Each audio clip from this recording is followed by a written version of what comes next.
Good morning, everybody. Welcome to Investing Bros. Wow, that is a zoomed in camera, is that not? That is, you can zoom out on me right there. There we go. That's a little bit better. I usually look at here to make sure I'm timing it just right, and I just got a face full of Tim, so did everybody else. But not the worst thing in the world. How are you guys doing this morning? Great. Bitcoin's not doing that great. It's down a little bit, and that's why we have in the poll over here this morning. What do you guys think? You guys think the top is in, or is this just a small pullback? I'm going to tell you guys why I believe it's just a small pullback. I don't think the rally is over. I'm going to explain why. We're looking at the charts. We'll be covering stories like normal. Make sure you stay tuned for the entire episode, though, because it is going to be a very good one. This is the Investing Bros, where we go live every single weekday morning at 9 a.m. Eastern Standard Time to cover everything you need to know about the markets so that you can invest for yourself properly, again, for yourself. That's a big thing about the Investing Bros. We don't necessarily want just be this channel. You guys come in and just follow everything we do. We want to help you guys learn how to think for yourself. If that's something that you guys love, go ahead and smash that like button. If you're new here, subscribe to the channel for more content just like that. I'm joined by two amazing, beautiful, fantastic, delicious, one former, one current military officers. Wrong. But keep going. Wait, okay. How's that wrong? It's okay. All right. Well, one of them is T. Sherman. He's going to explain to me why that. I was not an officer. I was enlisted, and that means I worked for a living, Tim. Yeah, it's okay. It's not ultra relevant. You know what? Let me restart my intro. I'm joined by two goobers who just want to pick at my little details when I'm trying to offer compliments to them. Much more. We're going to start off with goober number one, T. Shroom. How are you doing this morning? Hopefully not as good as you deserve. Oh, better than I deserve, Tim. Gosh. Much better. I had a very successful drill weekend. Shout out to my drill posse of officer candidates there. Class 36, class 63. Wow. Not dyslexic being easy. Well, yes, I am doing well, Tim. And I would like to share with you all a very inspiring quote from none other. Actually, I got to give some context to this quote because I had to time travel to do this one. So, yes, I can time travel. That's one of the perks you have of being in the Army. And I had to time travel all the way to the Indian rebellion in India against the British. And I had to chat with Mahatma Gandhi, and I had to get him to revise some words. So check out this quote of the day. This is the result of my time travel. It is essentially this. Well, we see a black screen, so unless the quote is nothingness. That is going to be resolved in just a moment. Yes, I can time travel, but capturing the right screen to share sometimes can be a little bit difficult. There we go. There it is. First, they ignore you. First, they ignore Bitcoin. Then they laugh at Bitcoin. Then they fight Bitcoin. Then Bitcoin wins. So really big shout out to Mahatma Gandhi, who went ahead and made some revisions to his world famous quote. Yeah, I appreciate that. And hopefully you were inspired and energized for the rest of your day of trading. Was that Gandhi that came up with that quote? Because that's a quote that's used frequently for a lot of different things. That was Gandhi? It was Lincoln first. Okay. And then Gandhi repurposed it, I believe. So why didn't we just do it a quote by Lincoln? I didn't get the pro version of the time machine, so I couldn't go that back far enough to see Lincoln. I just got the Gandhi package, which was only $13.99. So you're waiting for Time Machine 4 to come out to be able to go back to the 1800s. That's right. Okay, gotcha. Well, goober number 2 from Texas. How are you doing, Piper? I'm doing well. I had a great weekend. I was very chilled out and got some stuff done around the house. Got lights put outside and made my house more secure. And I also had a fountain put in recently, so it was more welcoming to welcome people to the house and to the kill box. So, that's what I did this weekend. Very nice. Very nice. I was packing this whole weekend. My house is empty. Not that people have a reference. I would make like a small video, or at least for our Discord, of my house being empty, but I don't think they had a good reference for what it looked like before. But it's my wife is just Taylor's the type of person that when something pops into her brain, until she does that thing, her brain will not let her do anything else.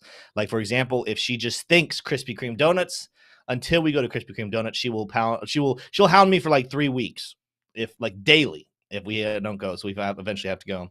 But no, she just, now that we know we're moving, now that it's official, we're going to be moving to Atlanta here on the 28th and 29th of April. She went ahead and darn near packed the entire house. So like, I think I still have like 3 knives, 2 forks, and a spoon for dishes, a cutting board because I do a lot of grilling meat and stuff. But yeah, my house is just about empty at this point. It is pretty crazy. But you know what? It is time to jump in here and read some names of people in chat. We had a brand new first commenter of the day, and his name is T Shroom because he cheated, I think, is what happened. Although it's impressive. To my knowledge, I don't think bots were used, but I could be wrong. He's a sneaky little guy over there. You never know what's going on between the ears of old T Shroom. He could have done it. Mellow Fellow came in right behind, but his bot was beat out by T Shroom. Al Bundles was not far behind. John Con is here. Mr. J is here. Alex Green is also here. Joe Nichols. Who else do we have? Mike Lowry is here. Alton Henderson. J.N. Carr. DLK. Curtis Rourke is here. Elliot Locke is here. Who else do we have? Curtis Rorick, Crypto JMP, Ninja Glock, Yair Navarro, Mike Play, CBD Suddy, Average Crypto Joe. Great name there, Average Crypto Joe. Josh Denham is here. Crypto Trades, Elo Brown, Cryptex with the blue wrench, Crux of Crypto with the blue wrench, Grand Roofing Incorporated is here. Rick Wilson is here. Who else do we have? Great. We got a lot of people in here early this morning. Max PP, Gia S. Who else? G.A. Redfish. So is that Georgia Redfish or Ga Redfish? I'm gonna imagine Georgia Redfish, but I could be wrong. Crypto Mini Bike is here. Love it. Caleb Franzen is in chat. Shout out to Caleb Franzen. Crimson Caravan Company. King.D is here.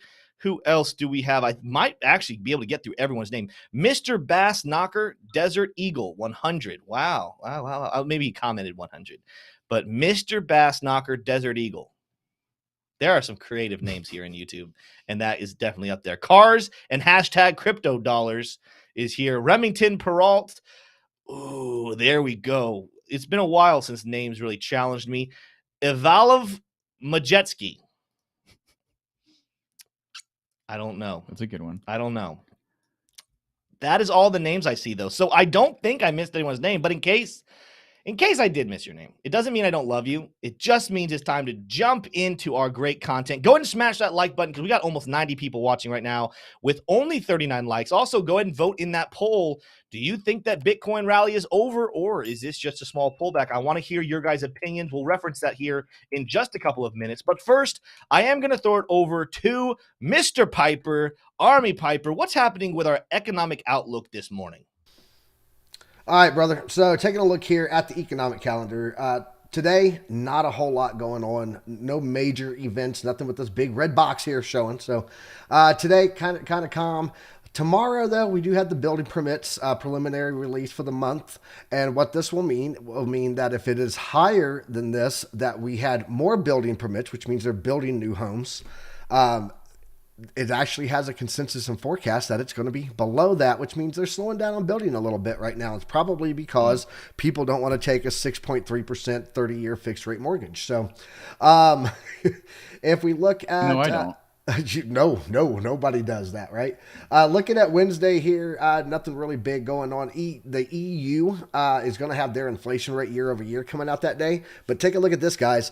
We've been talking about how Europe is still really high on their inflation rate in comparison to the United States. Currently, they were at 8.5%. They're actually looking at coming down like over 1.5% on their consensus and the forecast. So this is a big deal right here. Even though it's Europe, we have a lot of people out there that are in the world of in Europe and other countries out there. So this is going to be relevant to them, and it's also going to be relevant to the Forex if you're doing any swapping on that USD versus the euro. So Thursday, nothing really big except for the initial jobless claims that will be coming out. Previously at 239,000 jobless claims last week. Looks like it's going to be a little bit higher this week. This gives me more of a feeling that we're going to see a slowdown on the rate hikes right here, because this says, hey, people are losing jobs, so pump the brakes a little bit. I suspect that on Thursday, if this does come out in these numbers, we will see a pause on that FOMC chart that you're going to be showing in a minute there, Tim.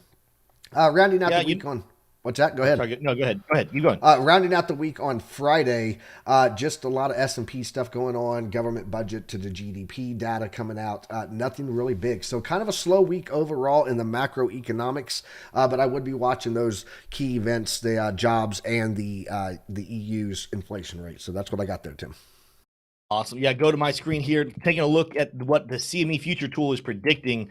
We're at 86% saying we're going to get 25 basis points. But here's something interesting. I saw this over on Watcher.Guru this weekend.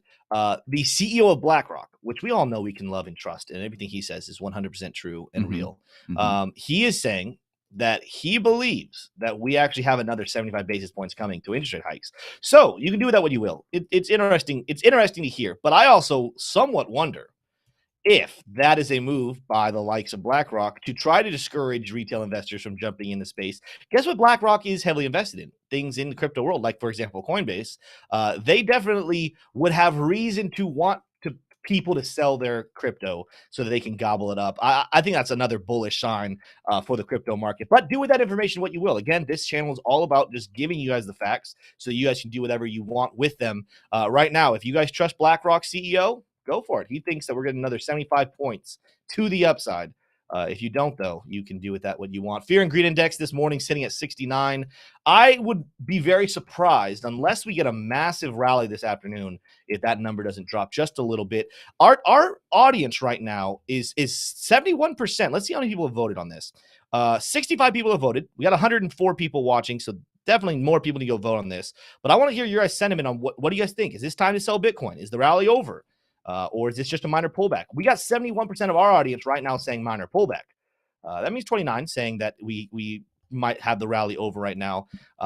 So right now we're kind of still leaning bullish. A good place to be, if you're in Twitter, there's a lot of people on Twitter getting very, very bearish. I would love to know what the macro retail feeling is right now, because even though we're getting this print of greed, I think there's a lot of people who woke up this morning seeing Bitcoin back below $30,000, and they're kind of having a little minor freak out. I think people don't really like seeing Bitcoin back below 30. But when you think about it, let's go ahead and go over to my screen, go to the charts. If you were to just back us up, not even a full week ago, just go back to April 8th. I guess that's a little farther than a week. Less than 2 weeks, though. And you tell me the price of Bitcoin is sitting at 29,500, you would be ecstatic right now, because that is up to the upside. But of course, because we got over 30,000, because we technically went up there and briefly touched 31,000, there are people looking at today's 3% pullback and they're freaking out. Let me just pause before we even get into the content. I'm going to tease that there's some bullishness here, there's some bearishness here. We're going to talk about all of it. But as a rule of thumb, 3% up or 3% down is not a big deal, people. So do not lose your minds over 3% to the upside or downside. Now, if you're trading maybe the S&P 500 or the NASDAQ or something, yeah, maybe you have a point to be made. 3% is actually pretty significant. And Bitcoin, no. Crypto, no. 3% is absolutely nothing. This happens all the time.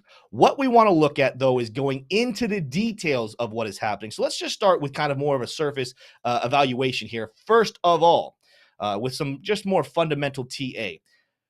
Keep your eyes on the wick right here that we had back on, what day is this? March 29th. This wick right here at 29,200. I think that's the first level you're going to want to look at for support if we keep dropping. Although right now, the market hovering around 29,500. It's been hovering there after dropping pretty quickly. It's been hovering there for a little while now. So could that hold up as a significant place? We'll have to wait and see. But when you're looking to the downside, watch 29.2, and then you get a little lower. You get a lot more support and former resistance hovering right here at 28,800. Shout out to Alex Green. I saw him earlier in chat make that comment. Love seeing when you guys put in chat your predictions, your numbers, your price levels you're looking for.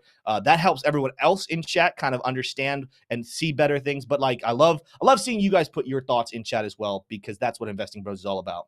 So just from a fundamental standpoint, keep your eyes there. Guess what that would also mean here on the 4-hour chart? If we were to come back down and touch 28,800, that also would probably have us come back and use this dynamic reactor as support.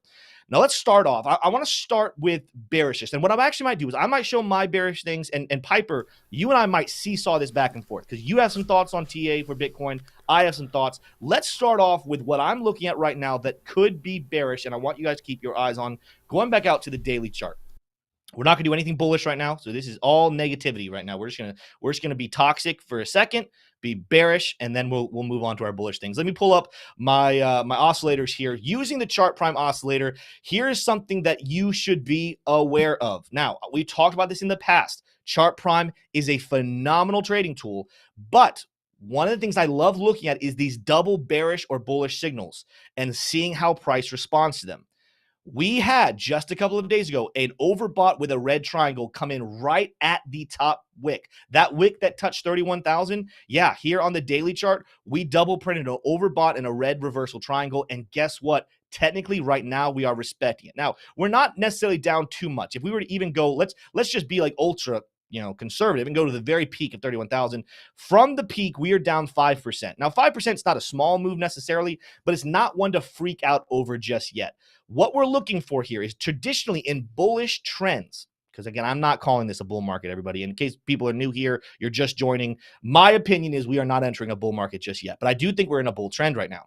And in bull trends, you will see the price, just like we did back here on March 20th, you see them ignore these signals. Even right here, we had a peak seeker come in. Yeah, we moved a little to the downside, but we ended up moving to the upside. Technically speaking, we could still somewhat ignore this signal if we find support somewhere somewhere locally, right around 29,500. But if we move down, if we start going back down towards that 28.8, let's see what a 28.8 price would be. It would bring us all the way down more like 7%. I guess that's not the end of the world either. Either way, the fact that at the moment we are respecting this double bearish signal on the daily chart implies that at least this bull trend is paused. Now, it can be resumed, but it is respecting it and moving to the downside. So I'm going to be keeping my eyes glued to the charts. We had a twist of the ribbons. Our RSI is high. I'm going to get into the bullish stuff here in a second, but I told you guys I'm going to be a little negative for a second. I want Piper to be negative too. Right now, this is something that every single trader that uses Chart Prime should be keeping their eyes on, because this is the first time on the daily chart since back. We respected this one back in February that gave us a nice big dip, but we've rejected these other two. Are we actually going to respect this one? Are we going to drop? I would say if we drop below 28.8, we are definitely respecting this. And that could be at least a prolonged delay in this bull trend. We could see a significant dip before it returns. Absolutely. If we were to drop all the way back down to 25.2, let me show you what that would be. That would be a big pause in this bull trend that could change some of my predictions. An 18% dip, that would be significant. So keep your eyes on what's happening right now as the daily chart is showing a bearish flash. Piper, I know you had an opinion as well. What are you seeing right now, just sticking to more of a bearish scenario that you're a little concerned about? Show us what you're seeing on your chart. Thanks, Tim. Also, while I'm doing this, if you could pull up Bitcoin dominance, because it's actually getting rejected off the top of its range that it's been in too, because I think that's pretty interesting. But one thing that I'm seeing here right now is on the weekly for Bitcoin. Looking right here, you can see first off that we got this rejection on the dynamic reactor here. And I'm going to go ahead and remove some of these brush marks just so that I can redraw them. I just put them on here to remind myself so that you guys would not miss what I was seeing here. So you can see here, we got rejected off the dynamic reactor. Currently right now, looks like we are going to be pushing down into this 4-hour support line. This is a number 2 on the power level for the multi-time frame support resistance here. And we do have support coming right here at 29,100, sitting right below our weekly candle that we're in. Let me bring this in the zoom so that you can see it a little bit better. There we go. You can see that we're getting rejected off that dynamic reactor, but we do have this nice support coming in right there. Another thing that I want to point out here is that the oscillator ribbon did get rejection off of the bullish zone here. It is starting to pinch here, and this would be a lot of movement because typically it likes to trade inside the cloud. You can see here how it did that. When it breaks out of it, we typically get a nice big run up. So right now, big fat cloud. I do suspect that this could come down if we do break from our current point that we're at right now. Another thing that I'm watching here is on the CMF. This is a money flow line, and right now you can see the money flow starting to come out too. So we are pulling out. People are selling off. Money is flowing out of the money right now. Lastly, the last thing I want to show you here is anytime that we've had, and I'm going to go ahead and drop this one down so that this is a little bit tighter. There we go. And I'm going to go ahead and drop the oscillator down too. Anytime that we've had our RSI line come out here of the past the 70% line there on price action, you'll see that we get big run-ups there, all of this. Back here, all of that, right? Here, it came down, it retested the 70 line and it continued on up. Back in here, broke the 70, all of that run up, right? Let me go here so I don't draw a line when I do this. There we go. Let's take a look. Another 70 right here, big run up. 70 here, big run up. So, I mean, you can see historically, I mean, there's another one. That was a big run up there. You can see how much that 70, when we break above it, leads into run-ups. Well, we got perfectly rejected on the 70% line. Ran up to it, it paused there, and that was it. So I would really like to see this come down. I'd like to see us test maybe down to about the 28.6 range before we get a nice bounce, come up off of that, back into that 70 line and break through it, and then that would give us way more upside. But that's what I'm seeing for a little bit of bullishness and bearishness there. One more thing to show here, my Gaussian channel.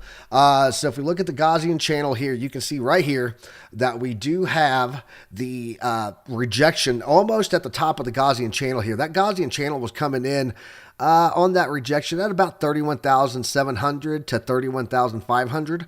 We could easily pull back off of this Gaussian channel right here and come back to the 50% line. You can see how much play it had there, wicking down, tested through it, hold it there, reversed rejection, stop on that candle right there. Again, looking at weekly candles here, that would actually put us down at about 26,500. So that's what I'm seeing there on that right now. One other last thing that I do want to show here is on the weekly. This is the hash rate ribbon here, guys, of the Bitcoin miners. And we are starting to get a little flat. Now, I went back and looked historically before we started the show and seen that we have had this in bull markets. Mind you, it went flat here and flat here also, but this was part of the bear market. I wanted to see how it looked during a bull market, and I went back and checked. This is not extremely rare that we get a flattening out. As long as it doesn't cross and go red, we should be okay. But I do want to point out that we are starting to flatten out on the hash rate here too for the miners. So they did slow down a little bit in the past couple weeks. So boom. Thank you so much, Piper. Like we said, there are definitely things on the charts that could flip bearish. That's why you see technical analysts who are like, could go up, could go down, because you don't want to ignore the opposite of what you're thinking is going to happen. You don't want to ignore, if you think we're in a bull trend and there's things popping up bearish, you want to address them. But now that we've covered more of a bearish side, and Piper started to allude to some bullish things, let's go back to the chart and let's take a look at what is happening more in a positive kind of way. So go back to my screen here. Oh, you beat me to it. There we go. So the daily chart, yeah, we have some things we definitely want to keep our eyes on, but let's go to the 4-hour chart real quickly. As we said before, this really is just not that big of a dip. And guess what we are doing right now? First of all, just taking a look at our RSI and our chart prime oscillator, we have dropped like crazy. This is the lowest on the 4-hour chart these ribbons have been ever since all the way back here. What was the price action? Back when we came to that big dip back in March, on March 10th or so, we have not had the ribbons on the oscillator that low. We have not had RSI this low. We are approaching coming back to the 30, despite the fact that the price is just not that far down. Now, yes, of course, we did have some bearish divergence just the other day. You see it right there on our chart prime oscillator. You see it right here on the RSI while the price was moving to the upside, and people were yelling about that. But look at how quickly we have moved back into a space of bullish divergence. Look at how low our RSI is. Look at how low our ribbons are. We are flashing right now oversold on our 4-hour chart, and this is what you guys need to know. What happens quite frequently when this stuff happens is, yeah, daily chart, we are massively overextended. But when you come down to lower charts and you see how fast RSIs and oscillators are resetting themselves to the downside, it's setting itself up for bullish divergence. It's setting itself up for a regrouping. So that's what I'm kind of watching right here. Yes, I'm heavily respecting that daily chart bearishness that we do see. However, these lower time frames are telling a different story. And like I said, it's not necessarily done just yet that we could end up ignoring this overbought signal. Let me kind of go back even to this bear market. We've talked about this before. In a bear market, we're moving downwards. Let me go ahead and get rid of my my fib for right now. We might bring that back up here in just a second. But look, as I've talked about before, all of this eye candy that pops up during the bear trend that the price really didn't respect. It did respect this one pretty heavily. This oversold and green triangle ended up sending us in a really good rally. And this is one of the things that I'm telling you guys keep an eye out for, because these things could happen. This was still a bear market, but we had almost a 40% rally during the bear market. But take a look. It's not like these other calls were absolutely horrible. You guys can see, technically speaking right there, we respected this signal. We had bear bullish divergence. We had that call, and it rallied up 9-10%, but then continued to the downside. Same thing with all these other ones. You guys can correlate and look at them and say, well, technically speaking, the price did pause. The price did slow down. We even maybe had price action move a little to the upside, but it was nothing that significant. By the time you would have been able to respond to it as a trader, it would have been too late. Well, that's what I'm still watching for on the bullish side of this. Guess what? Right now, yes, is price currently respecting this overbought and red triangle? Absolutely it is. But do we have that come to a close here very soon, just like we saw back in a bear trend? Do we see it now happen in a bull trend? That's what I'm keeping my eyes out for. And when you see things like this on the 4-hour chart, with the RSI this low, with the oscillator chiming in oversold, these are signs, getting close to that dynamic reactor as well. These are signs that that exact type thing could happen. Now, here's another thing I want to talk about that's kind of bullish, because let's even address the fact that momentum on Bitcoin really seemed to have slowed down as we got really excited about getting close to 30,000, and then we finally broke 30,000. The momentum of Bitcoin has kind of slowed down after a nice, we had an explosive rally back here in January, another explosive rally here earlier in March. But the momentum's kind of slowing down. Let's go back to 2019. You guys have heard me on this channel compare what's currently happening to 2019 several times. Well, guess what? Back in 2019, after bottoming out, I'm here on the 4-hour chart, by the way, guys. We saw the exact same thing happen. Spurts, sideways action, spurts, sideways action, spurts, sideways action. This was something that marked the 2019 pre-bull market rally as well. And here's another thing I want to mention, and I want to kind of show you the similarities. Let's go back over here. I got to stay with me for a second. I got to get my Fibonacci back up. I'm going to take down my oscillators for just a second over here and redraw. I want to point out to you guys, when looking at Fibonacci, where the levels are and how price was reacting at those levels. Let's go back down to the 4-hour chart. That works for me. Boom, spread us out there. All right. So 2019, this is the 2019 rally. I reversed it all the way back to the exact peak we had back to that golden pocket. Notice how, after being below our level of resistance, being below the 0.236 level, we kind of hesitated right at it. Let me zoom in for you guys here just a little bit. We hesitated right at the 0.236, rallied back up, and then traded sideways right above the 0.236 level, even had some wicks below it. We could not get above the 0.382, hesitated at the 0.382, and then finally broke through, made a very quick rally up towards that golden pocket. Well, what have we done currently in this market right now? We hesitated at the 0.236, that red line right there. I spread it out a little too far. That's the 0.236 level. We hesitated, we broke through, and guess what? Now we're kind of making our way back down towards it. We are still using very similar moves to what we did back in 2019. Let's even pull up, let's see what happened back here. So I told you guys, similar to what we had back there. Let's go back to 2019 real quick. Look at what happened at the same time. We, after not having a flash for a while of oversold, let me get rid of my RSI real quick. After not having a flash for a while, we finally had an oversold green triangle right there at that 0.236 level. Guess what we're doing right now? After not having a flash for a while of oversold, we're getting another one. As we're coming back down towards that 0.236 level, we're getting that flash coming back in. I'm not saying that just because it happened back in 2019, it has to happen again, but the similarities are very eerie. It's very weird how similar this rally is to the one that we had back in 2019. And this is a smaller community. This is one of the best, if not the greatest community in all of crypto YouTube. It's not one of the largest, but of the people that are here, it is the best.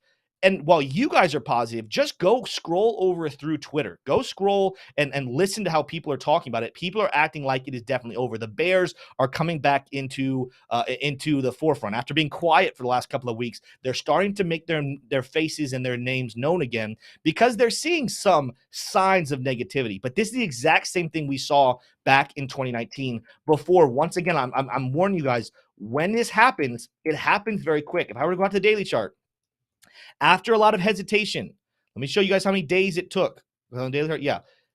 In just a number of, grabbed the wrong thing. Sorry, guys. There we go.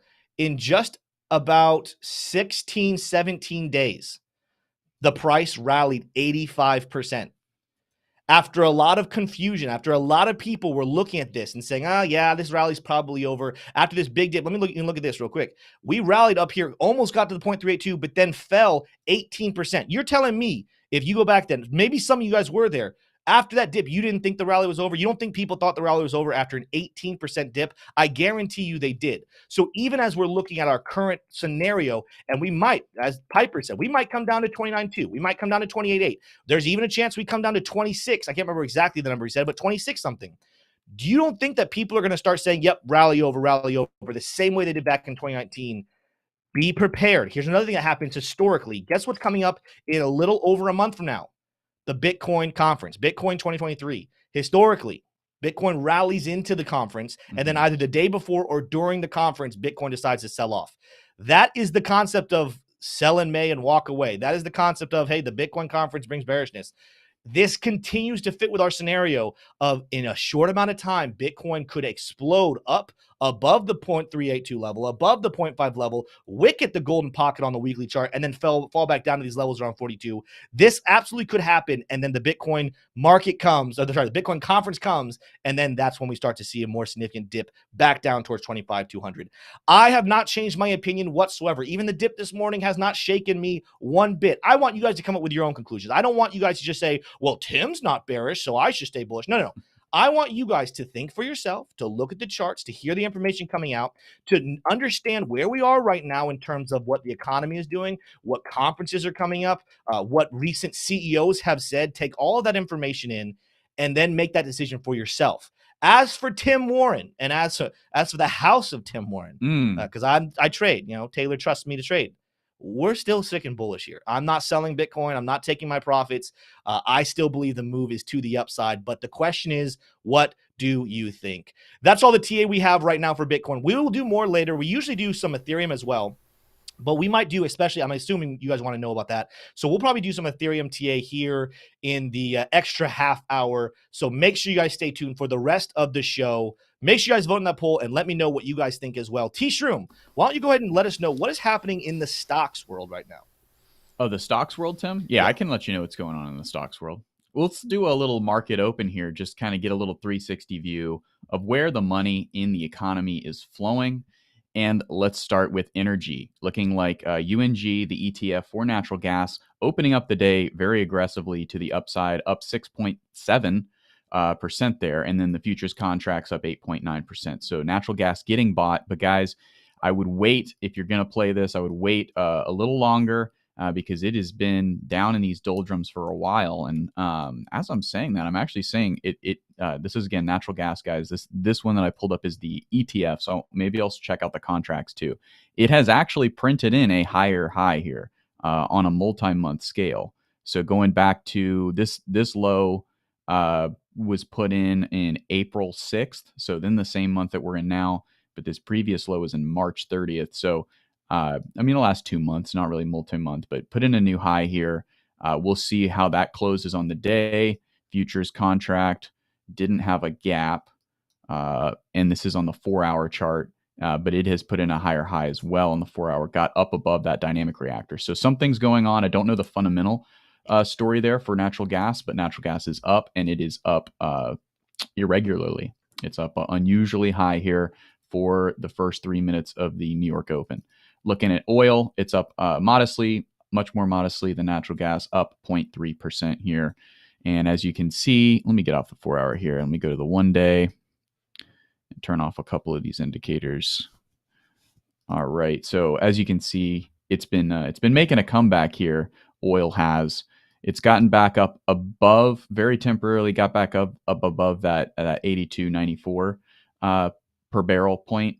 But it's got to probably come back down and test this dynamic reactor, the chart prime dynamic reactor, before it can make a move higher there. I don't know when the next OPEC meeting is or where the U.S. Oil stocks are, but definitely oil trading on the higher side, getting a little bit overbought here. But it is a commodity, so it trades a little bit differently. Taking a look here into our indexes, that was energy. Indexes are opening red today, but very modestly. These could easily tick green here within the next couple seconds. As you can see on my screen, S&P down 0.04, and then the Dow Jones down 0.03. So not really much movement here, not much really to conclude. I'm not even going to conclude anything because they're all very, very modestly down. Looking at crypto, red on the screen, crypto bleeding this morning, but AVAX and Doge clinging to green, AVAX aggressively green, up 3%. Let's take a look here.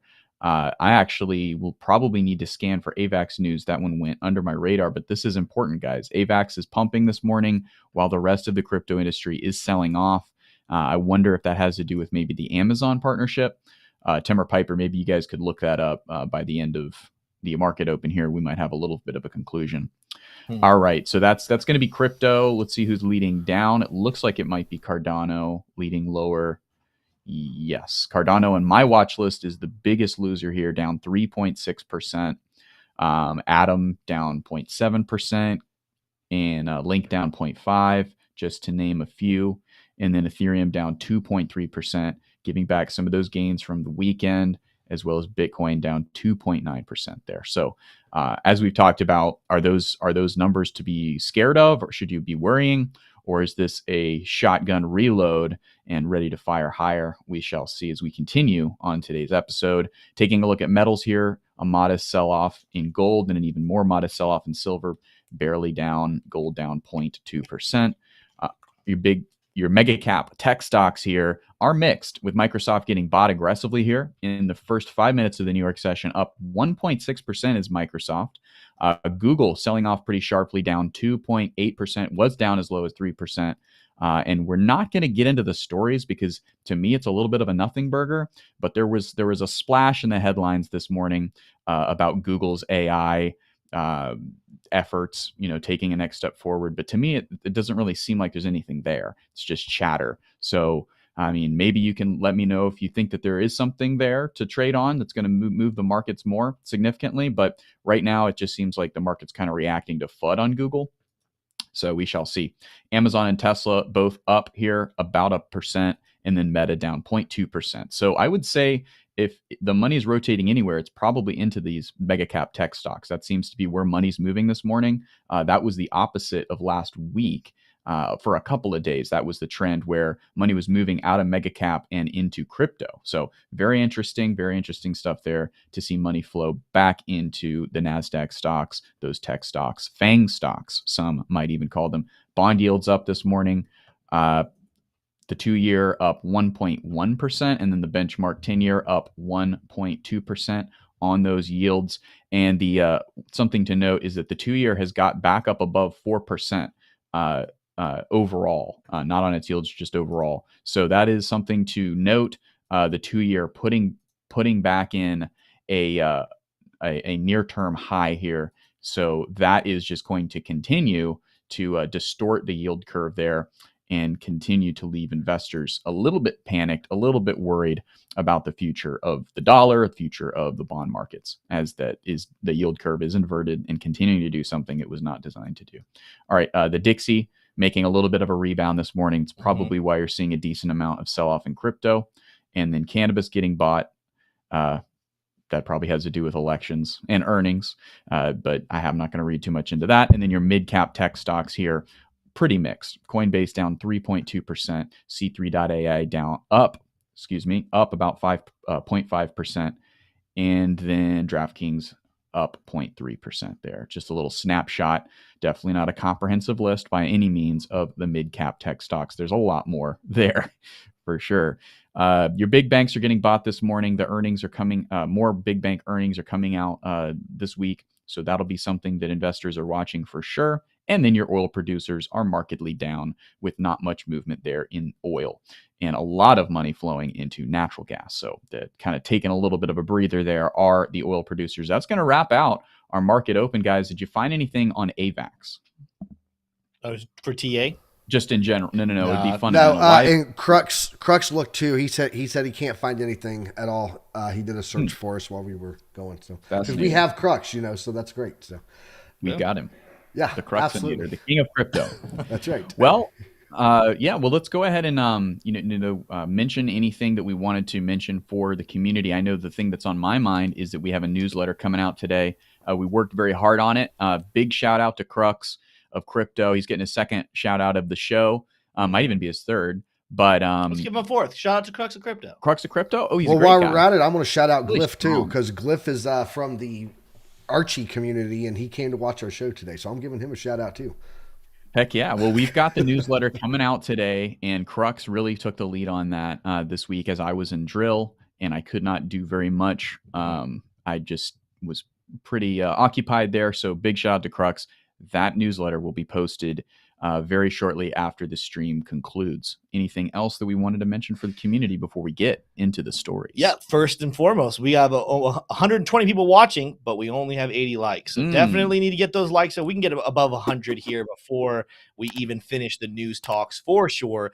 A big announcement you guys should know about. So as you guys know, as most of you guys know, I am moving. I said it earlier in the show too, but I'm moving to Atlanta at the end of this month. More than likely, I don't know what days, which days, but more than likely, I will probably end up missing 1 or 2 shows. In fact, I'm pretty certain May 1st I will not be here. That should be a Monday. I'm pretty sure I'll miss the show on that. That'll be my first day over there. I will not have been set up yet to run the show, but hopefully that Tuesday, the 2nd, I'll be back.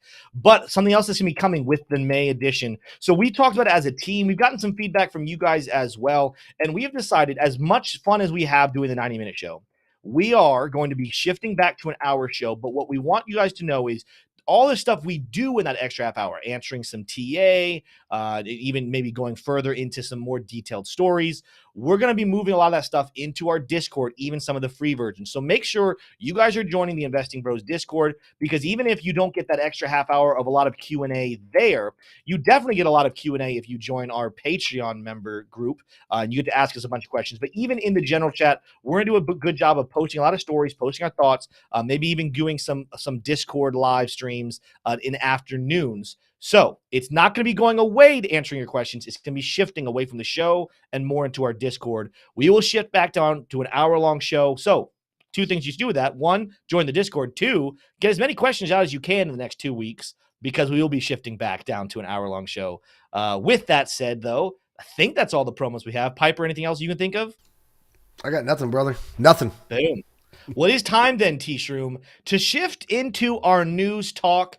Hit us with the news. What you got this morning?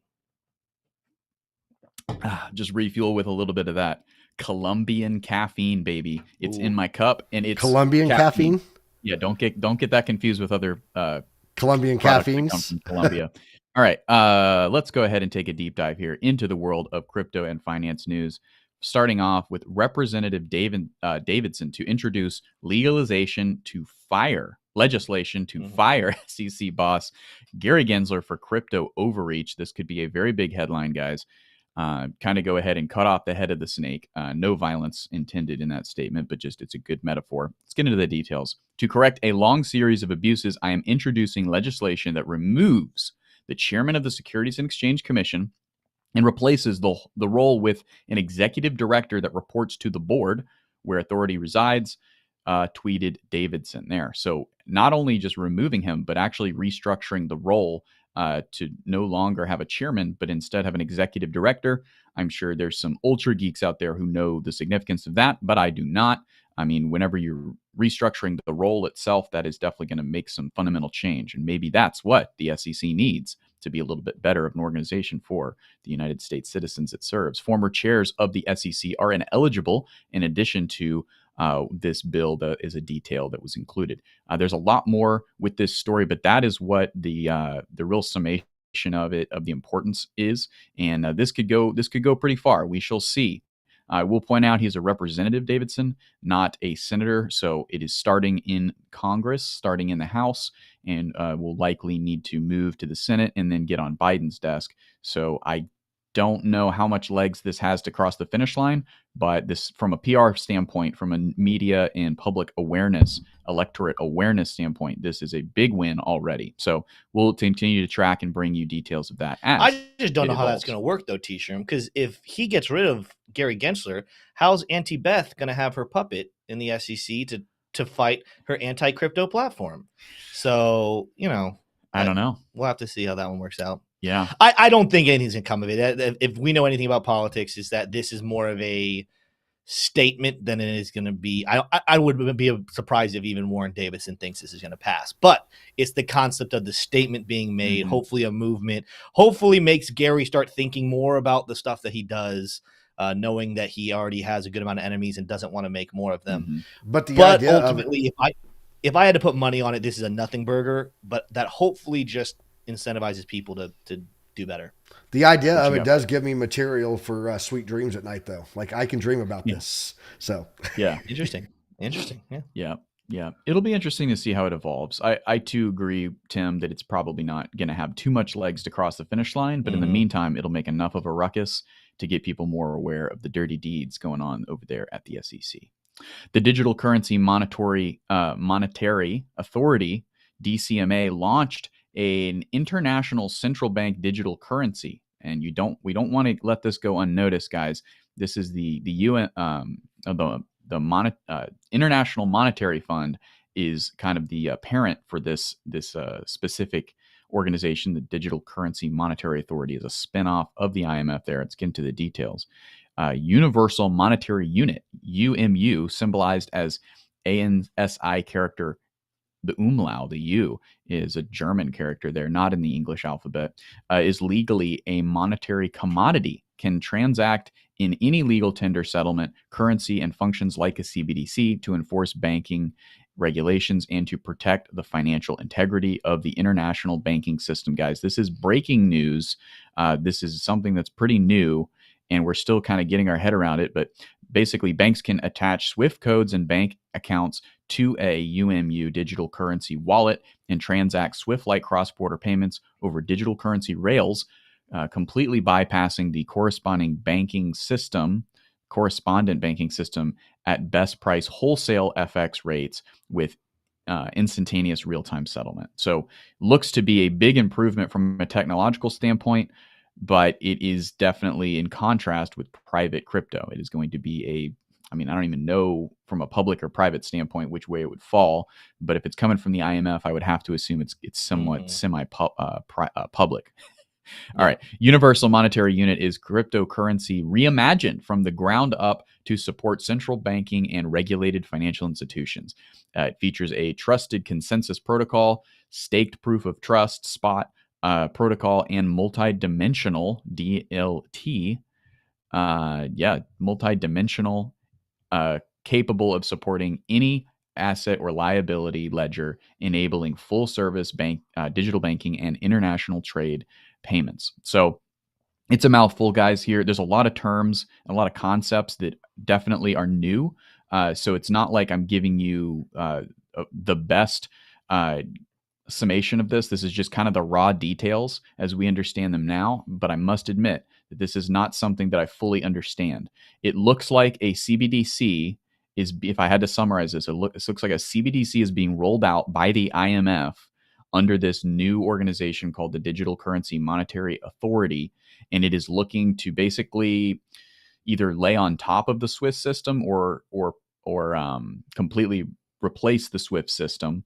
And it is absolutely going to compete with coins like Bitcoin, XRP, and potentially Ethereum as the major means of exchange for the future of finance. So, Tim, I want to kind of get your thoughts. Were you expecting the IMF to put out their own CBDC? I mean, they're not even a country. They're just a bank that has screwed over a lot of impoverished countries, putting them in debt.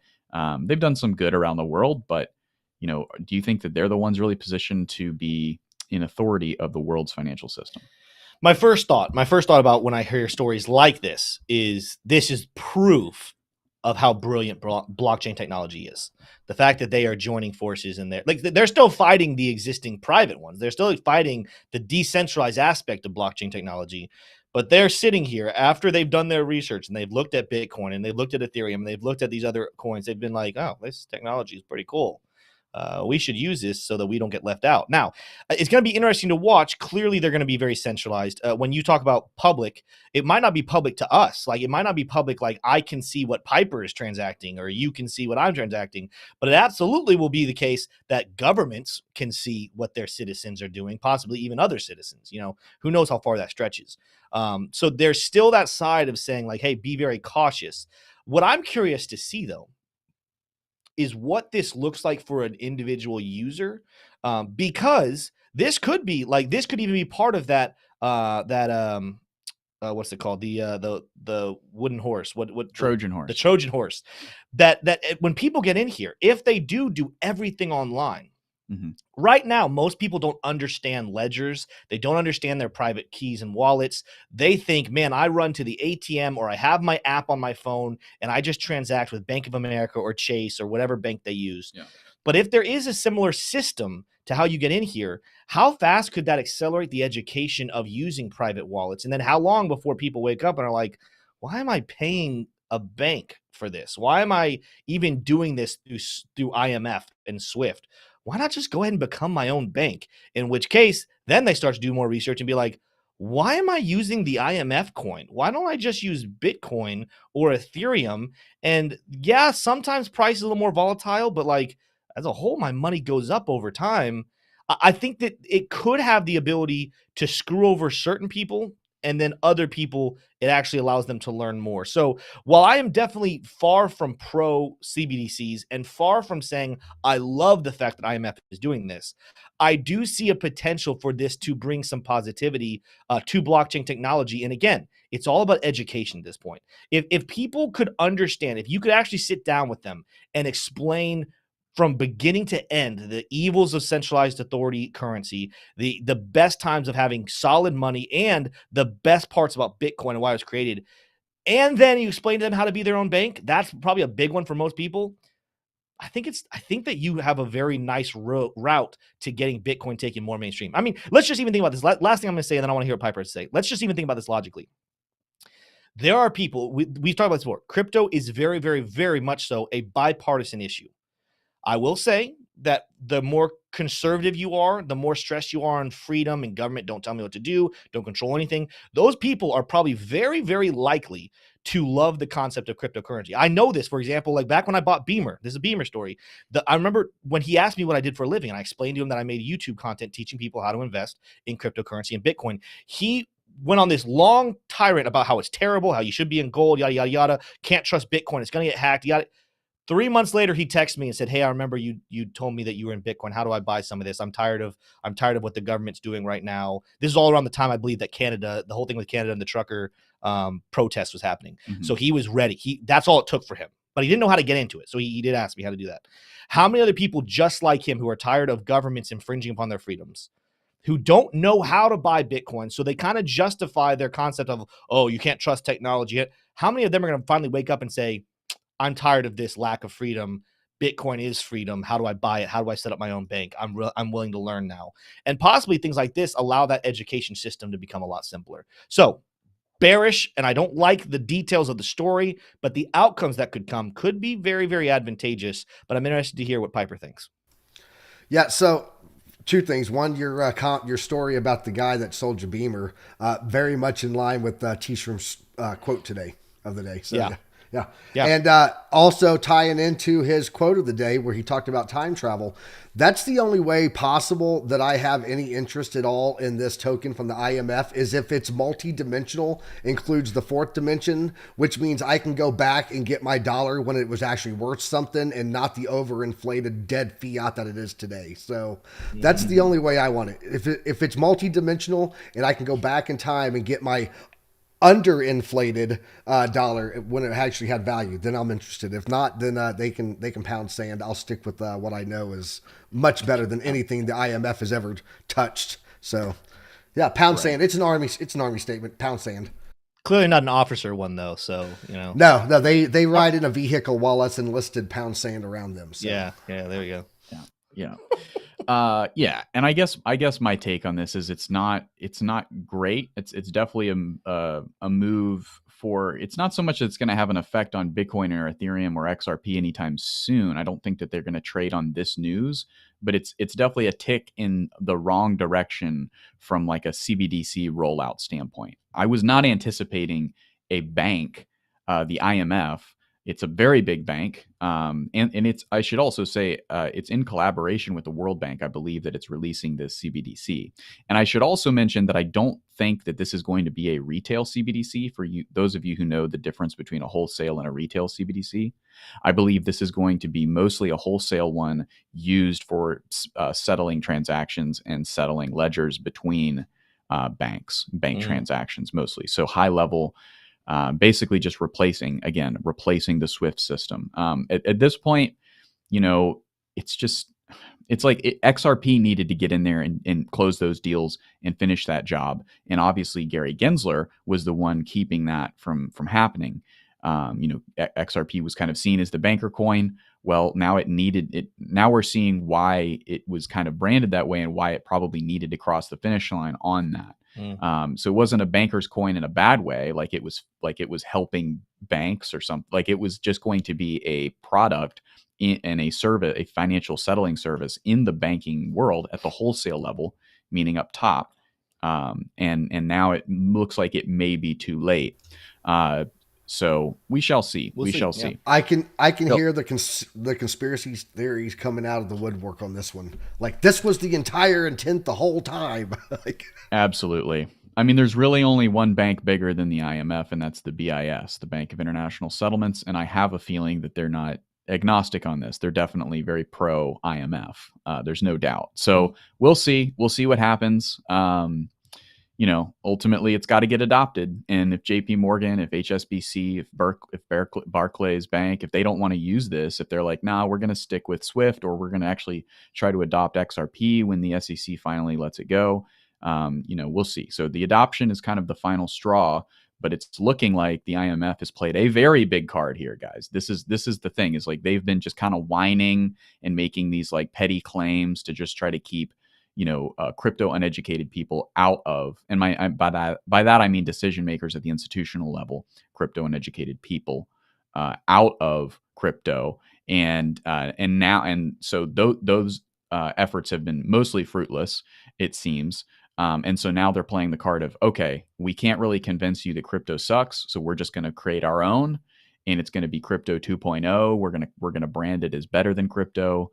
And we'll see what happens. And we shall see what happens. All right, going into our next story here. We'll kind of shoot through these. We got a little bit of time, but stablecoin bill is an extraordinary moment for the future of the dollar, says Circle CEO. Circle CEO Jeremy Allaire noted that the bill had several open and challenging issues that needed to be addressed by stakeholders. This is a bill in the U.S. So let's get into some of the details. Bill makes sweeping recommendations like proposing a moratorium on algorithmic stablecoins and making the Federal Reserve the regulator for stablecoins by non-bank entities. Besides that, the bill also discusses central bank digital currencies and recommends further research on the digital dollar. The bill allows non-bank entities to register and clearly states that factors that regulatory bodies must consider to grant these firms an opening and operating license. According to the bill, firms that fail to register with the authorities could be liable for, get this, $1 million fine or a 5-year imprisonment. So they're likely to comply if this bill passes, to say the least. So this is an interesting bill, although I'd say this has even less likelihood of passing. And at this point, it seems like kind of a little bit of a flop at the start because of who's kind of backing it. But I don't know, what do you guys have opinions on this one, or are we ready to kind of keep moving on? Nah, we can keep moving on. Yeah, it's interesting, but I mean, it's not even coming from a senator or a congressman. It's coming from a Circle CEO, Jeremy Allaire, who's a notable person in the fintech industry, financial technology industry. But I don't know why they would be trying to pass a bill like this, other than the obvious is that they want to be the stable coin. Their products want to be the stable coin rather than what Tether and what USDC are doing. All right, moving along. Bittrex faces potential enforcement action from the SEC. So more Wells notices coming in, and this time landing on the desk of Bittrex. Keeping moving. One of my favorite influencers of all time, Shaq. Shaq finally served in FTX lawsuit after months of running, says lawyers. Apparently, he's been very successful in dodging the service. of getting sued there. So that's a great picture of him. I don't know what commercial he was in. Oh, that's an FTX. That's the FTX commercial image. So there you go. Very interesting. I will always love Shaq. I mean, there's some headlines that could come out on him, and if true, I would stop liking him. But he's great. Scott Melker made a tweet about this. He's like, the dude's a 7-foot DJ who travels all over the place, releases his schedule in advance, and you couldn't get a hold of him. You couldn't find him. Like that is a. I think a writer just got a little aggressive and said, "Oh, he's been trying to evade." I don't know if that's really the case. I do want to point out the precedence that this sets, though. He did a paid commercial for FTX. Mm-hmm. You know, like, what are we going to do next? Like, if you do a commercial for Ford and Ford's end up, you know, let's go with like, the Ford Mustang in particular. If you do a commercial for Ford Mustangs and then we find out that the new EV Ford Mustang is literally a driving bomb that can blow up, you can be sued because you did the commercial. Like, this makes no sense. Why are we going out to someone who did a paid commercial for a company that was legitimate enough to be on the side of a stadium in Miami? It's mind-blowing the reach that they're going for here. So I've heard that argument be made before. Actors and actresses, there's a two sides to this, though. Actors and actresses should not be taken seriously on their sponsorship. They don't know what they just took the money and they just read a script, did their thing, right? In the same way, when they chime in on political things, they should be treated the same way. They really don't know what's happening. Everyone should be able to voice their opinions. They do have a platform, but hopefully people just don't listen to them. In the same way, when Shaquille O'Neal's on a commercial, hopefully you don't buy the thing just because you saw Shaquille O'Neal. If you're the type of person who buys products because your favorite actor or athlete was in a commercial, you might need to rethink your decision-making paradigm. It's when people who do know better, so like the Kevin O'Learys of the world, the finance gurus, those guys are the ones that I understand why they're held liable. Even though it's kind of crazy, I even kind of understand if they were to kind of go after YouTubers. Because at least, I mean, even though technically speaking, YouTubers are not professionals, we always try to say non-financial advice. We're supposed to understand better. That's why we need to be very careful with what we recommend and try to be out ahead of it as best we can. But I would understand, like, I saw people like that lawsuit included the likes of Meet Kevin. And there was a great interview that CoffeeZilla did on him where he kind of gave his take on it. You can't know everything about everything, but CoffeeZilla makes a good point. It's like, hey, man, the whole point of your YouTube channel is helping people with financial advice. The point of Shaquille O'Neal is to dunk basketballs. The point of Steph Curry is to shoot threes. The point of them is not to give people financial advice and to help people improve their financial life. Their point is to entertain people. When it comes to YouTubers who have finance channels, yeah, we're here to entertain, but we need to be responsible with what we say. And so that makes more sense. But actors and athletes, no, like that's absolutely ludicrous. I would be very surprised if he actually ends up getting in trouble for all of this. Yeah, I kind of have the same opinion. It's like Shaquille O'Neal's loaded. He has a lot of money. He was an early investor in Google. Obviously the NBA has paid him well, and he's on a lot of commercials since then. Everything from rolling chairs to car insurance. He has said yes, and him and his agent have made sense for them to say yes to a lot of commercials. They have a lot of money. They're going to pay a legal team. They're going to be fine. And so that's going to roll on. But he is a big face, and the media ultimately want to. Whenever there's big faces that they can run headlines on, they're going to do it because it gets clicks, baby. Last story of the day here. Shares of Roblox fall 11% after company releases March update. Not going to get into the details of this too much, but if you're a big Roblox holder, you may want to perk up and pay attention a little bit there because the shares are falling today.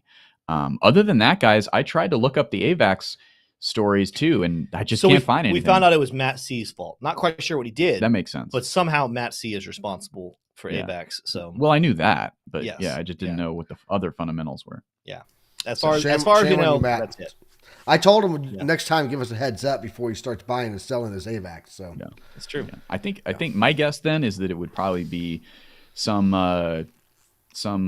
group chat of whales just decided to go ahead and buy up AVAX.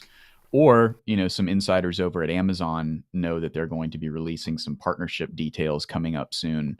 I don't know if either of those are true. That's just my speculation. The fact that there's a lack of information on AVAX right now, and yet it is up 4% while all the rest of the cryptos are in the red, there's got to be something going on. And the biggest To thing, be fair, Cody's up 9%. okay, that's true. Well, so is Link and Doge. They're not up 9%, but they're green. They're green. But anyway, maybe it's just a natural rotation into AVAX. I don't think so, though. I think that there's probably more than likely it's rumblings, either whale buying or rumblings about Amazon kind of pumping the gas on that potential partnership. Possibly. Very possibly. Well, guys, we need 1 like for 100 likes. As we transition into the Q&A, somebody give us that 1 like and then give us about 1,000 more likes if you can. Go ahead and start asking your question. There was something that we did not cover earlier that I want to bring back to everyone's attention, because I'm sure that Piper was looking at me as we closed out the TA and was like, Tim, you didn't mention it. And so I very much apologize. Back on the Bitcoin chart, if How'd you you go know? over there. How'd you know that, Piper. Tim? I can read your breaths. I could hear in your breath that he was like, oh, he's frustrated with me. No, there's a very interesting thing happening on Chart Prime that also, if you guys are wondering, hey, is there any other reasons we can be thinking of to know if the bottom is in? Go back to this new thing. We were talking about this morning, Piper and I. We wish that we had seen this before. This is one of the newer updates that you get with Chart Prime, and that is they have this chart patterns indicator that prints patterns. The head and shoulders pattern, by the way, has been pretty lethal. I found a couple of them that didn't perfectly play out, but more often than not, when Chart Prime says there's a head and shoulders or inverse head and shoulders pattern, that price prediction is going to play out. Sure enough, let's go back to this head and shoulders pattern. It doesn't print after it's done either. It will do a gray one until it's confirmed. So, yeah. Yeah.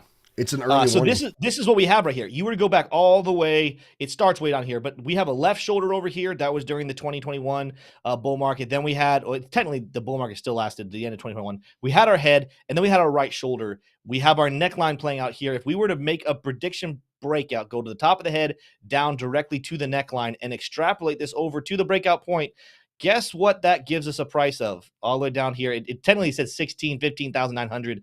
Well, guess what? We went about $400 lower, down to 15.5.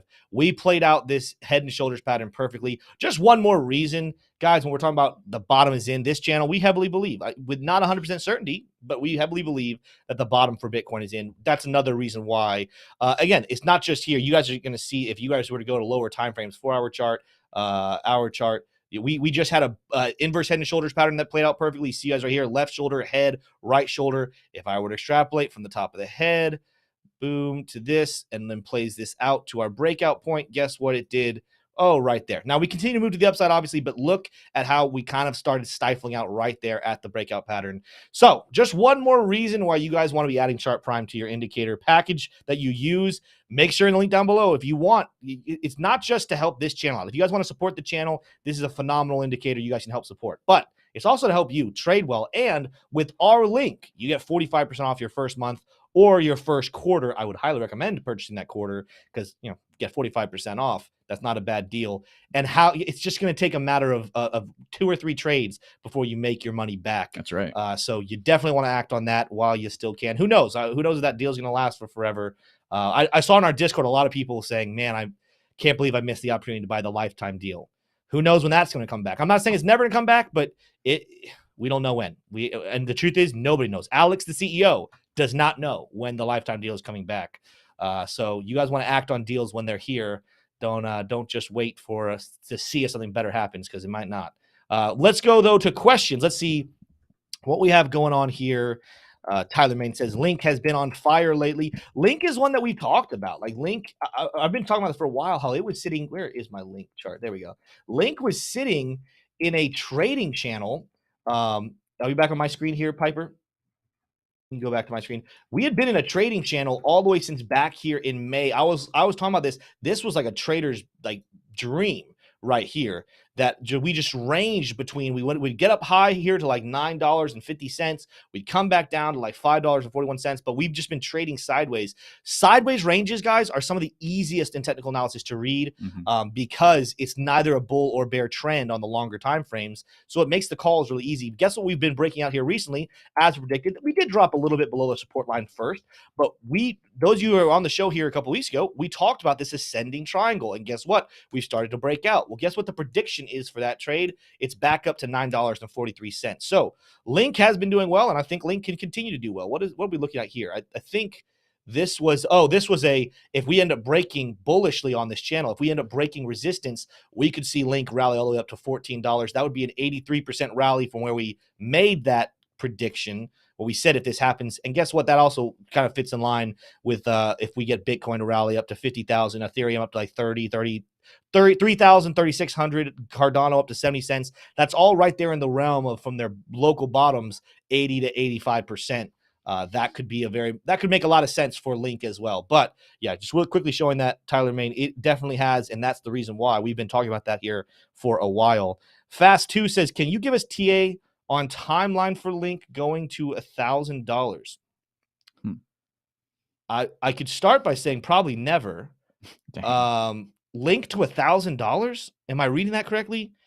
Was there supposed to be a period in there? Like maybe. I still don't think $100, but maybe $100. $1,000. Piper, what do you think? Link to $1,000. I wouldn't say never, but I mean, it got up to. I would because their market cap is let's see, 4 billion, 2 million, or 200 million, so 4.2 billion.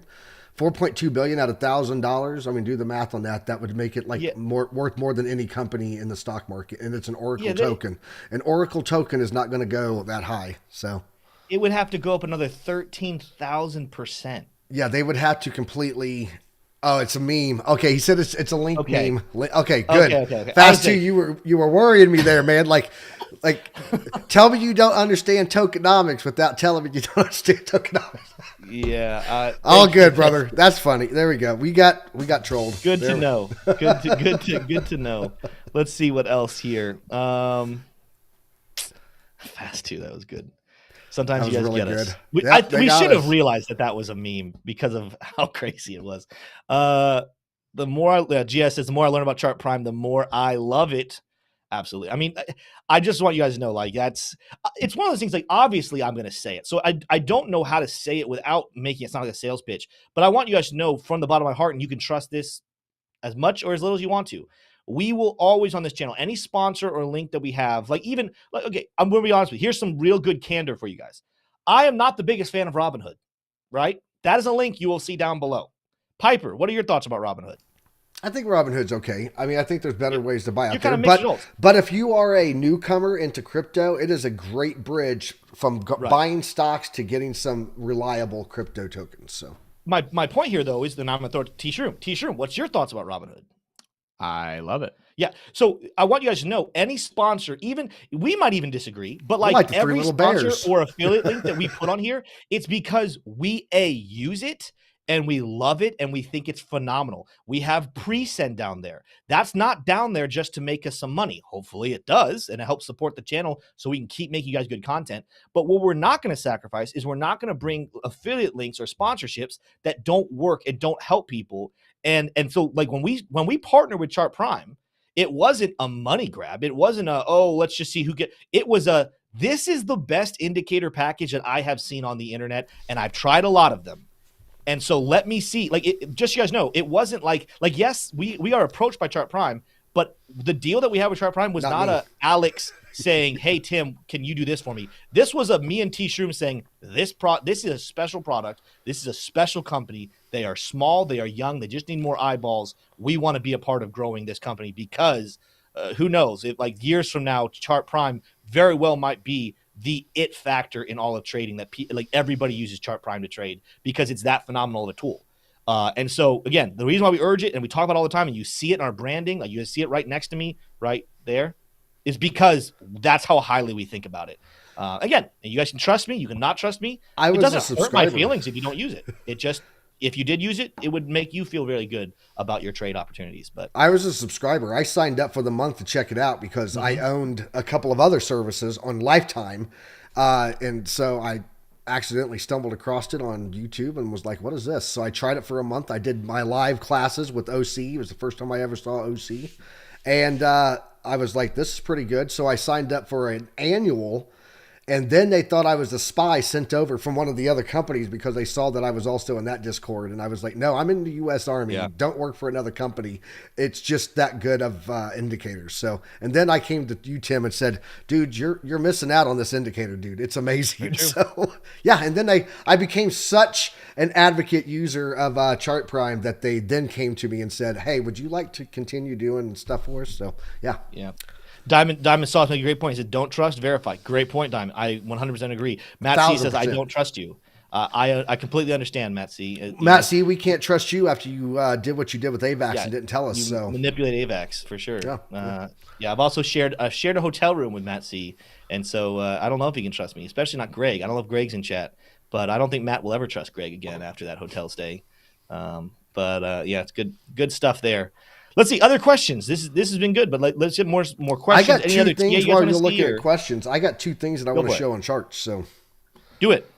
I'm doing it. I'm going to do it. Hey guys, check it out. Bitcoin dominance here. Because I got to talk about what's going on with Bitcoin dominance in comparison to my ETH bag. It's just a thing. You can see here. Check it out. This right here. This is the daily number 2. Resistance line, support from the multi-time frame, support resistance, and this is the daily 1.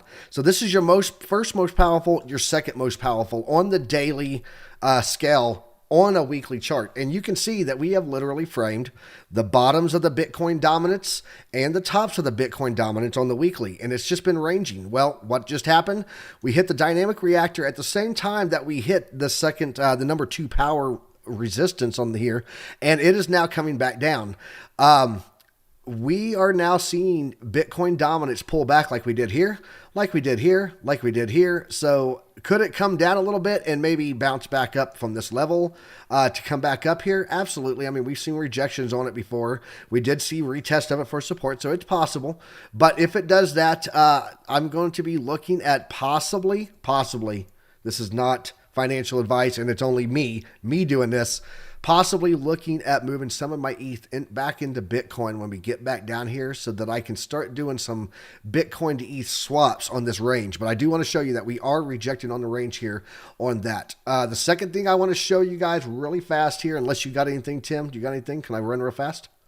Yeah, keep going. Okay, cool. I have thoughts about Bitcoin dominance, but you keep. Okay, yeah, we can talk about that after this. So look at here on Ethereum, guys. I had this my fib strategy. You guys have seen me play with this before, but I actually watched it when we got this pump up from this point here up to this top and then started the pullback. And so when you do that here, I'll just show you what it looks like when I draw it in real time. I go down here from this point up to that top, and on these fib levels, it actually gives you this golden pocket and then your 382.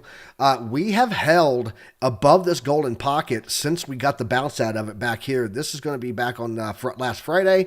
We held there all weekend long above this. We wicked down a few times, but candles closed above it. We're now back under the 382 here, but we are getting all of our support on the golden pocket right now for the bounce on that. So that's looking pretty good. I do want to point out also that the bottom of this golden pocket right here, if I turn this off, literally falling on the lower trade band. I think that if we continue to get this movement on here, that we are going to get a bounce out of the golden pocket here. If I think we're going to come back down in here, maybe hitting this lower trade band right here, okay? And then come back up. We've already hit the take profit one once. I would actually think that we're going to come back up and hit the upper trade band up here around 20, up around 2200, 2187 right now. So that's what I'm watching for, but I have an ultimate target of 2200 on there, which I've shown you guys before, and it was also in my strat video. So that's what I'm watching on Ethereum, Tim. You know, I think they're all going up. Go to my screen here real quick. Let's talk Bitcoin dominance for a second, because I think my chart is a little bit different than yours. First of all, on the weekly chart, so I want to point out with the dynamic reactor, because we turned it gray there for a second, then it's red again because we're back below.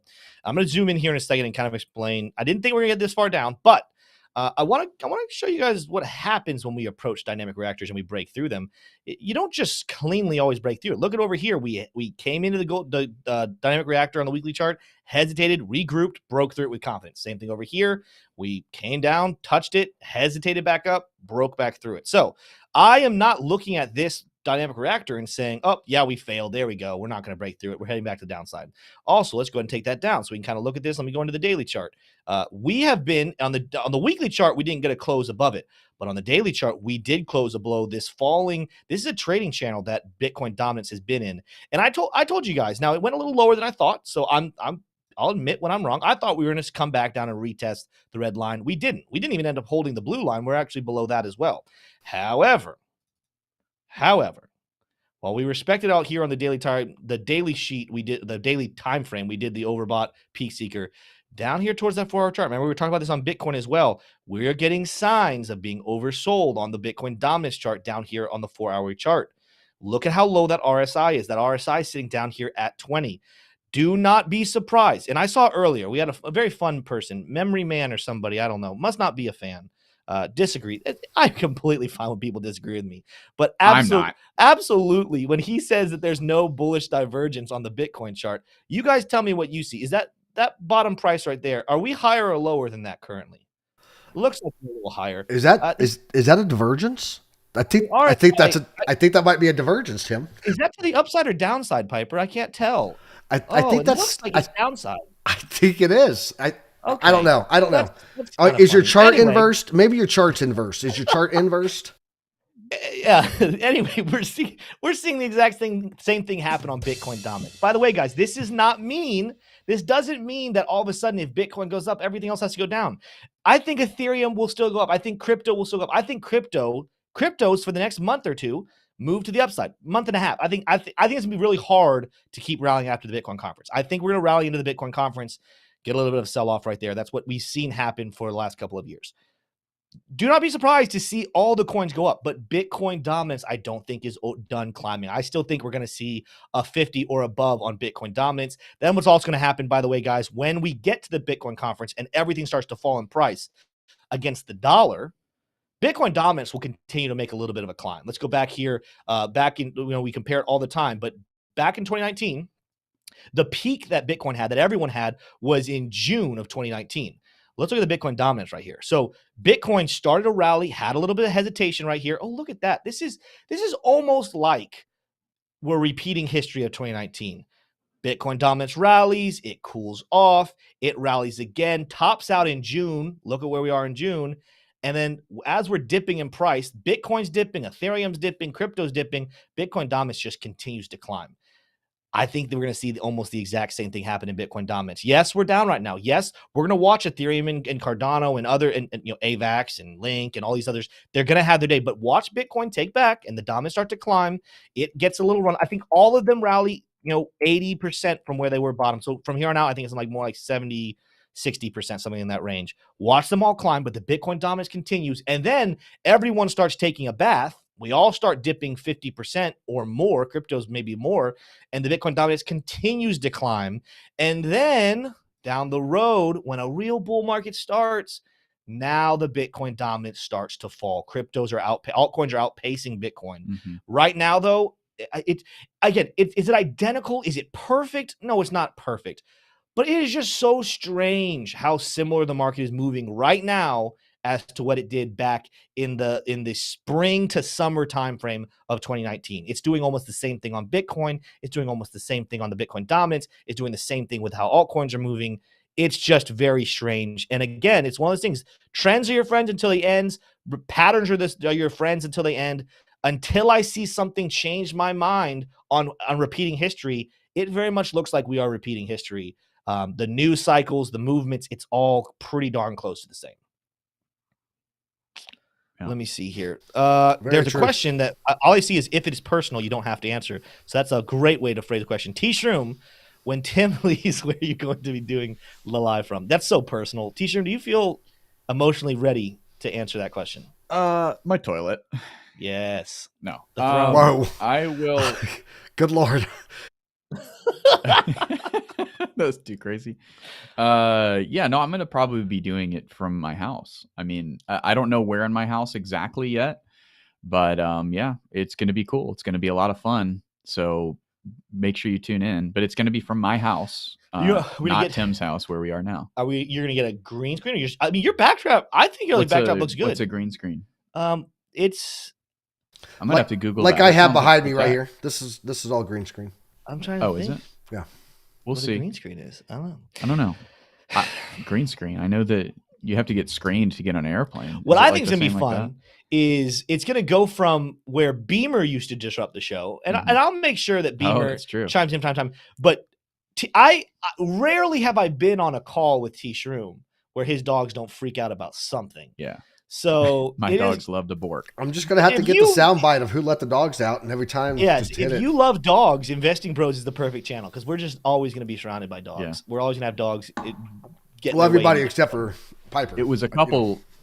It was a couple of weeks ago. I was on ATB, and right when DZ read the intro, like and ran the sound effect for the intro, my dogs went crazy. Dude. And then it was funny because then after the intro, Crypto Blood was the first one to go. He put that. He And did perfectly. He with did that. it. He played it really nicely Oh because my gosh. he did like the borking, "Ooh, ooh, ooh, ooh," and he was like, "That was me. Yeah. That was me, DZ." So big shout out to Crypto Blood. We don't shout him out enough on the channel. We need to get him on the channel. I We would need love to, to have yeah. him. We on. should. He's great. That would be great. Yeah, he saved me. Let's see here. There was yeah. That's what's gonna happen. And in terms of even where I'm shooting, that the reason why I might miss that Monday is because more than likely I will be shooting from Hit Network every single day, so I can get into work, do the show, and then just be able to step right into work. Mhm. But of course, the first day, I'm literally on that Saturday, Sunday, gonna be moving stuff in. I'm gonna show up on Monday morning, and kind of get that, and then pretty much Monday night ask someone, hey, where can I shoot? Like, where can I set up everything and get going? So I should be back on Tuesday, Lord willing, on that one. But it's gonna be fun. We're all gonna be remote. We're all gonna. But that was our goal the whole time. Like we knew. This, you know what this really is? This was I prepared myself. I knew T Shroom was going to leave me someday, so I'm leaving him. Like next year, he's going to be going remote with his girlfriend / hopefully soon to be fiance / then soon to be wife. What? They're gonna go travel, and Yes. and then he's going to leave me. So I was like, I'm not going to be left. I'm going to leave him first. Mm-hmm. Was my play in the whole thing. Guys, we have some breaking news here. This is interesting. Check this out. Go to my screen pipe. Apple launches savings account with 4.15 interest rate. Oh, so Apple on Monday said its Apple Card savings account is now available to users. So what did I say the other day with the Solana phone coming out? I said You absolutely did. delicious- It would push innovation in Apple and Android and all that. Yep. Yeah. Look at that amazing ad. Yeah, there's too. a great ad. I wonder what this product is. I want to check that out more. But yeah, okay, so look at this, guys. I literally predicted that this was going to happen, and now it's happened, and this is breaking 10:07 a.m. I was actually looking at a different story, and this one came up because it's breaking news here on CNBC.com. And then the chat bot, ChatGPT, maybe you've heard of it, may be able to predict stock movements, finance professor shows. From Bloomberg, but that's another headline. But this one was breaking, guys. So let me break it down for you. Solana has a phone that is probably going to be a flop. But I was saying again and again on Around the Blockchain and on here on Investing Bros is that don't sleep on the Solana phone, because what it's going to do is it's going to push Apple and Android and Samsung to make Web3 features. And this isn't directly a Web3 feature, but this is definitely in response to the Solana phone. So, because ultimately, what do people want in crypto? What do they want in investing? They want to make money, right? And Apple gets that, and Apple is delivering an alternative to the Solana phone. You know, some have said that Apple thinks different. Some have said that. Yeah. And I think Gandhi was the first, but he got that from Lincoln, that Apple thinks different. Eric Browning makes a great point for a great debate in chat that I heavily disagree, but I respect. I respect the commitment to your hatred. He said, I'd use a Solana phone before ever using an iPhone. Interesting. Again, heavily disagree. That's what people that can't afford Apple phones say, Tim. Oh, how did? I mean, how could that even be? I guess he's an Android user then. Now, I would imagine. Okay, I guess that makes sense. Eric Browning, what do you use? What's your phone? He's probably an Android guy. For the sake of the argument, just like Crux. Crux is anti-Apple everything until he goes, well, maybe I should get Ecamm Live so I can help you guys run shows if one of you's not available. And I said, you don't have an Apple. He says his phone runs circles around Piper. Is that because it's that bad of a phone that it gets lazy and gets up and walks away? BlackBerry. CryptoSec guy use a BlackBerry. Eric Browning says he uses a Galaxy. I had the poll that says Apple is overrated for sure. Man, we got some haters of Apple in chat. It's But you okay, know we'll love what? you. That competition is what makes all Yes. phone makers better. So competition's good. It's good for business. It's true. It's true. What, slowly but surely, we will convert all of you guys to be Apple. Okay. fans. There is a so I posted on by the way, if you guys don't know about stock tweets, I would go check it out. I think a lot of people probably came here from stock tweets. I don't so this is some updates from AVAX potentially. I posted in there asking if there was anything about it. Somebody said Michael Scott Paper 207 said AVAX conference during first week of May. So that could be why AVAX is up, and then it has been lagging behind. It often has no selling pressure past 20 until 22. So I got some responses. If you want to follow us on stock tweets, it's let's see. I don't even know what our username is on there. Taylor Shrum or T Shroom. I post on there every morning and try to get people from these watch lists to come hang out. What? I thought you were gonna make a different joke. I Yeah, don't know. no, but you hesitated on D's for a while. Yeah, no, it's kind of like Twitter, but it's like you can see. So if I go to Bitcoin, you can see the latest chats about Bitcoin. Oh, and there might be something we don't want to see. There's a lot of stuff you may not want to see on here. It's not G-rated, let's put it that way, but neither is Twitter. But then they also have message volume and sentiment scores. They've got some pretty cool features on here, but if you follow me, just know that I'm going to be posting a ton of links to our show, so you may not want to follow. This isn't a social media that we're pushing. I'm just kind of showing you guys as a tool. So, yeah. Anyway, kind of an offshoot there. Well, it is. This is a fun extra Q&A section. Yeah. But it is 10:30, guys. So we're gonna go ahead and wrap it up for today. If you guys enjoyed this content, make sure A, you're subscribed to the channel. B, you hit the like button every single time. C, even though you're in the live chat, go ahead and comment down below. Let us know what you guys think. Let us know. I want to know in the comments. I want to see 20 comments at least on if you are an Apple or Android user, and then give me your best description as to why. Let's start a debate over there. I Also, want make sure you everyone- go join. I want everyone to share today's video about how fun it was on Twitter, so that everyone on Twitter can see their tweets about us. So Absolutely. Make sure you guys are in our free Discord. Very free. For the free price of free, you can be in our free Discord. That's right. It's going to be awesome. If you guys want to join and support the channel, you guys can join our Patreon tomorrow. And like every Tuesday and Thursday, we have what we call Bro Time with our paid members. It is always a blast. You don't want to miss it. With that said, though, you guys have a fantastic rest of your Monday, and we will see you tomorrow morning, same time, same place. You guys have a great day.